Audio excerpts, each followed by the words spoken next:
Ces deux studios situés dans le 18e arrondissement de Paris sont à vendre pour 23 000 euros. Mais est-ce qu'il s'agit vraiment d'une bonne affaire? C'est ce qu'on va voir dans cette vidéo et je vous donnerai dans quelques minutes mon pronostic pour le prix d'adjudication. Personnellement, j'ai déjà acheté un studio pour 22 000 euros aux enchères. Je vous propose donc de voir ensemble si les conditions qui m'ont permis de réaliser cette bonne affaire sont remplies ici pour ces studios. Mais avant de voir le détail de cette vente, je vous invite à une masterclass inédite que j'organise ce jeudi et dans laquelle je vous donnerai les 5 clés pour réaliser une plus-value grâce aux enchères de 30 000 euros ou plus. Je vous donnerai un plan d'action concret et notamment quels sont les biens à fort potentiel, quels sont les secteurs auxquels vous devez vous intéresser et comment est-ce que vous allez calculer et fixer votre plus-value en fonction des biens et des secteurs qui vous intéressent. Cette masterclass, elle est pour vous si vous êtes complètement débutant aux enchères ou bien si vous êtes avancé et que vous stagnez, que vous ne parvenez pas soit à aller vous positionner parce que vous n'êtes pas suffisamment sûr de vous ou au contraire si vous vous êtes déjà positionné mais que vous n'êtes pas parvenu à acheter un bien aux enchères. Et je vous expliquerai avec précision pourquoi justement vous n'arrivez pas à remporter vos enchères, peut-être parce que vous n'allez pas sur les bons biens, peut-être pas sur les bons secteurs ou alors tout simplement vous passez à côté de la fixation de votre enchère. Tout ça, ce sera donc ce jeudi à 18h30. Je vous mets le lien au-dessus et vous l'avez également en description. Alors, les deux studios qui nous intéressent. J'ai trouvé cette annonce sur le site À vos ventes. La vente, elle est donc au mois de décembre, ce qui nous laisse le temps d'étudier le dossier et de programmer la visite. C'est bien une vente qui concerne deux studios. Donc pour 23 000 euros de mise à prix, il y a bien deux studios qui sont situés dans la même résidence, qui est en l'occurrence une résidence étudiante. Ils sont situés donc dans le 18e, 42 avenue de la Porte des Poissonniers. On ne va pas aller étudier dans le détail tous les documents ici, moi je les ai parcourus et je vais vous donner les informations essentielles et on va les comparer par rapport encore une fois au dossier où moi j'ai réussi à remporter un studio pour une somme de 22 000 euros, tout frais compris. On va s'intéresser d'abord à l'emplacement. Ici, les biens, ils sont situés donc à Paris, dans le 18e arrondissement, qui est une zone très recherchée, avec beaucoup de visibilité et sur laquelle les biens sont chers. Donc il y a beaucoup de gens qui sont à l'affût d'une bonne affaire. Dans mon cas, l'achat du studio à 22 000 euros, tout frais compris, il était sur une ville qui coûte relativement cher, mais qui est une ville de province, qui compte plusieurs centaines de milliers d'habitants, mais qui n'est pas Paris intramuros. On était dans un quartier résidentiel et en l'occurrence pas en plein centre-ville, ce qui nous permet de diminuer un peu la visibilité et l'attractivité du bien. On va s'intéresser maintenant à la mise à prix. Ici, la mise à prix, elle est de 23 000 euros. C'est bien 23 000 euros encore une fois pour les deux studios. Cette mise à prix, elle est bien sûr extrêmement basse. Et ça va avoir des avantages et des inconvénients. L'avantage, évidemment, on le voit tous, c'est que forcément, a priori, on a un a priori positif plutôt qui est que la mise à prix elle est basse, donc il y a une potentielle bonne affaire. C'est souvent contre-intuitif, mais en fait plus la mise à prix est basse et plus il va y avoir, et là on va basculer du côté des inconvénients, plus la mise à prix est basse et plus il va y avoir de visibilité, parce que du monde va en parler. Tiens, tu as vu, tu te rends compte, il y a 23 000 euros de mise à prix pour deux studios qui valent 100, 120, 130 000 euros.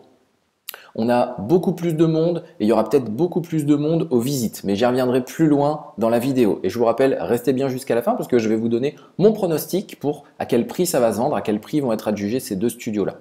Si vous découvrez la chaîne avec cette vidéo, 2 mots pour me présenter. Je m'appelle Guillaume Virondeau, j'ai 37 ans. J'ai exercé la profession d'huissier de justice durant 6 ans et j'ai revendu mon étude en janvier 2021.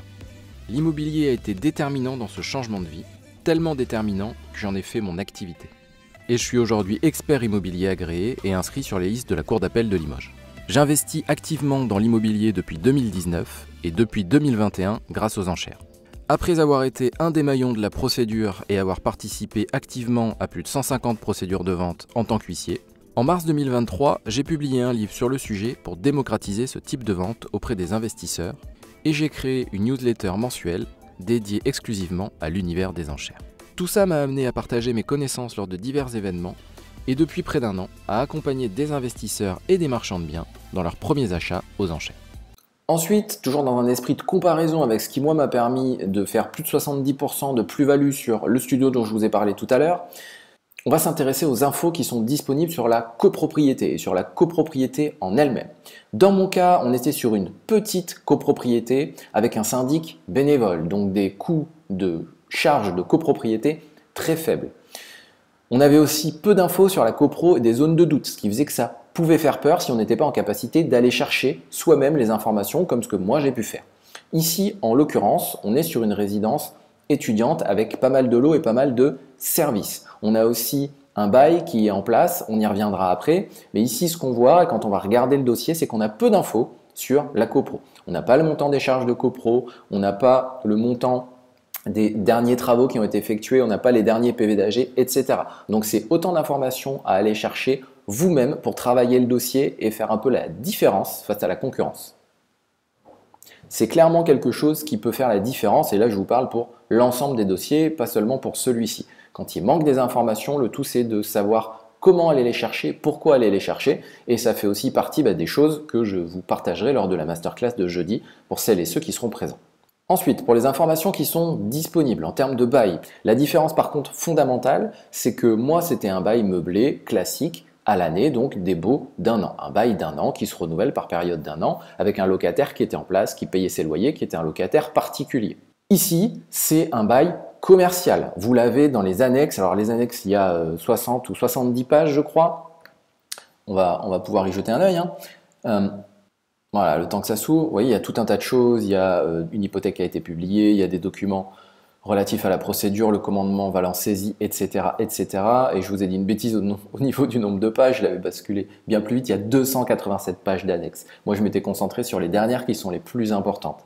C'est l'avantage d'avoir l'habitude, quand on a l'habitude de regarder les dossiers, on sait rapidement où est-ce qu'il faut aller voir. Et le bail, il est un petit peu plus bas. On a donc le bail, qui est un bail commercial. On a aussi les diagnostics, on a tout un tas de choses.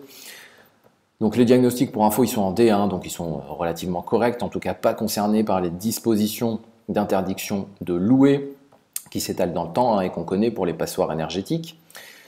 Là, en l'occurrence, le bail il est encore plus bas. Bon, on va faire défiler tranquillement, mais je vais vous donner l'info. C'est un bail donc commercial qui est d'une durée d'un an et qui a commencé à courir en 2008. Donc le bail, il était censé se terminer en 2019, mais il est toujours en place avec un locataire qui est un professionnel et qui les exploite en location étudiante, qui gère toute la résidence. Le montant du loyer, il est connu, il est de 4 250 € pour un des bails et de 4 300 € pour l'autre. Donc c'est bien un loyer à l'année que je vous donne, pas au mois, pas de faux espoirs.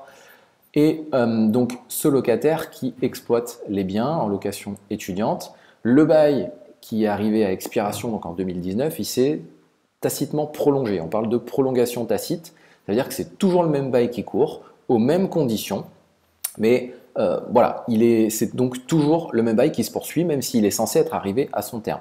Ce qu'il faut voir par contre, et une information importante à aller chercher, et là je vous parle en même temps, donc je ne me suis pas arrêté dessus, je ne sais pas si on l'a passé ou pas, peut-être pas encore. Bon, peu importe, de toute façon, les infos, je vous les ai données. Non, je pense qu'on l'a passé, le bail. Voilà, on y est, ça y est, on y est. Ce qu'il faut voir, c'est qu'on a donc un loyer qui nous est donné. On va y arriver. Tac, le voilà. Donc 4330 pour celui-ci, pour l'autre c'est 4250. Et on est bien hors taxe, donc pas de TVA concernée et hors charge. Ce qu'il faut voir, c'est que le loyer qui vous est donné ici, c'est le loyer compris dans le bail, donc le loyer initial. Il y a une clause d'indexation du loyer sur l'indice du coût de la construction, etc. Vous connaissez le principe, je suppose. En tout cas, ce qu'il faut voir, c'est que chaque année, le loyer il a dû être révisé normalement et qu'il est très probablement plus de 4 330 € hors taxe. Pour autant, ce n'est pas une info qu'on a. Et alors, depuis 2008, le loyer il a certainement été revu à la hausse. Donc probablement aujourd'hui, il est plus cher. Pour autant, ce n'est pas une info qu'on a. Donc c'est une information à aller chercher. Demandez à l'avocat, demandez au commissaire de justice, demandez lors de la visite. Ce n'est pas l'objet de la vidéo aujourd'hui, mais voilà grosso modo les démarches que vous pouvez faire pour aller récupérer le loyer, parce qu'évidemment, qu'est-ce qui va déterminer la valeur du bien? C'est le montant du loyer et en fonction du rendement moyen sur cette zone-là.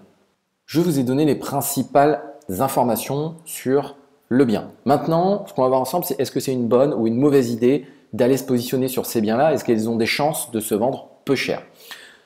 Ce qu'il va falloir voir avant, et pour en être sûr, c'est est-ce qu'il y a du monde aux visites? S'il y a 50, 60 personnes aux visites, il y a très peu de chances pour que ce soit une bonne affaire. Ça va très certainement se vendre au prix ou très légèrement en dessous. Mon pronostic à moi, on y arrive, c'est que ces biens-là vont se vendre très certainement au prix, voire légèrement en dessous, mais très probablement au prix de ce qu'ils valent.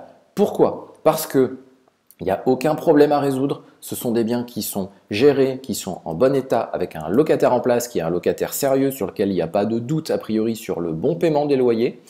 Et vous avez des biens qui sont en bon état sur une zone recherchée avec beaucoup de visibilité, Paris 18e en l'occurrence. Donc, il n'y a pas de raison en fait pour que ce soit une très bonne affaire. La bonne affaire, souvent, elle se crée.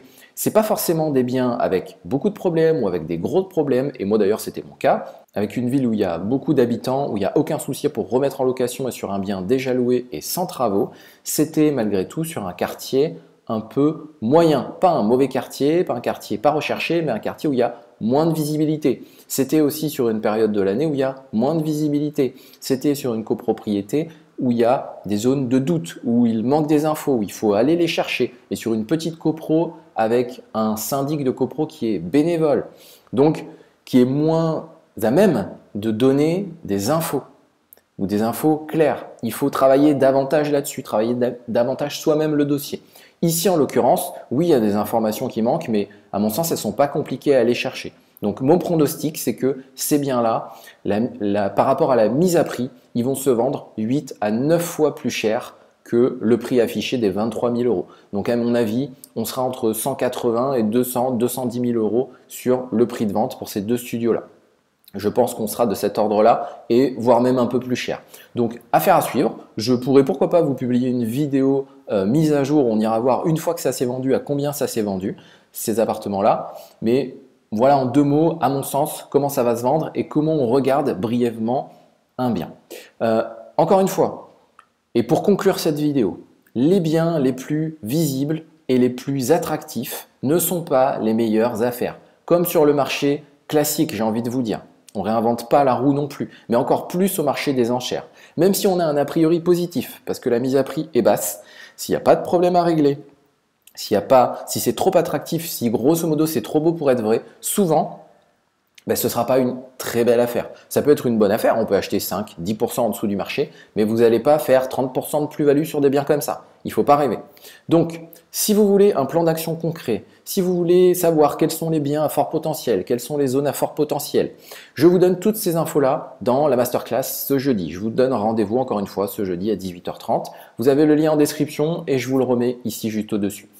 Je vous dis à très bientôt et j'espère lors de la masterclass de ce jeudi. Sinon, sur une prochaine vidéo, pensez à liker, vous abonner si le contenu vous plaît et si les enchères vous intéressent. C'était Guillaume, à très bientôt, bye.